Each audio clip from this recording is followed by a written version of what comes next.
Hi, welcome to the Short Gabili YouTube channel, and for today's tutorial, I will be teaching you on how to show or hide top-level menu items and switch control on iPhone X. But first, kindly subscribe to this channel and don't forget to hit the subscribe button and the bell to notify you for the new updates. And let's start. Using your iPhone X from your home screen first, go to Settings. Then in the Settings, scroll down and find the Accessibility and then Top. Then in the accessibility, scroll down again and go to physical and motor section and then tap the switch control.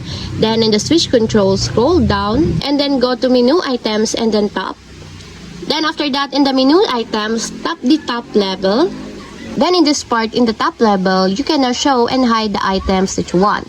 For example, you want to hide the scroll, just tap the check mark until the check mark has been removed to hide the items that you want. And if you want to show that items, just tap it until there's a check mark on the side to enable or show the items that you want to appear in your menu items top level.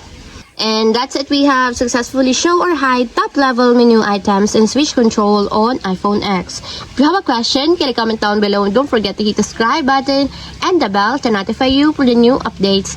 And thank you for watching!